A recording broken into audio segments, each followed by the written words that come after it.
கூட்டுக்குழு விவாதிக்கணும்னு நாங்கள் கொண்டு வரோம். அதை வந்து ஆதரிக்க திமுக தயாரான்னு சொல்லிட்டு அன்புமணி முதல்வர் வந்து கேள்வி இருக்கு. நாங்கள் இந்த விசாரணைக்கு தயார்னு சொல்லிட்டோம். என்ன இது மின்சாரத்துறை அமைச்சர் சந்திரபாபு தெளிவாக சொல்லிட்டாரு. மீண்டும் மீண்டும் இந்த குற்றச்சாட்டு எடுப்பதில் அர்த்தமே இல்லை. தமிழ்நாடு அரசுக்கும் அதானிக்கும் எந்த சம்பந்தமும் கிடையாது. முதலமைச்சர்கள் நீங்க சட்டசபையில் தெளிவாக சொல்லிட்டாரு. அதானி அதானி அதானி என்று சொல்கிறார்கள். முதலமைச்சர் அவர்கள் அதானியை அவர்கள் சந்திக்கவில்லை என்று சொல்கிறார்கள். அவர்கள் குடும்பத்தில் நானோ என் குடும்பத்தை சார்ந்த எவரோ சந்திக்கவில்லை என்று உறுதியாக சொல்ல வேண்டும்.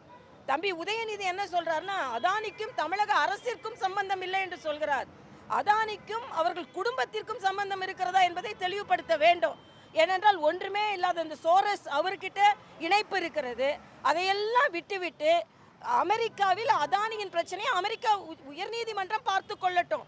ஆனால் அதை விடுத்து உண்மையான திட்டங்களை நிறைவேற்ற விடாமல் பாராளுமன்றத்தை முடக்கி கொண்டிருப்பவர்கள் இன்று வேண்டாததில் கவனம் செலுத்தி மக்களுக்கான திட்டங்களில் கவனம் செலுத்தாமல் இருக்கிறார்கள். அது உடனே கவனம் செலுத்த வேண்டும் என்று நான் கேட்டுக்கொள்கிறேன்.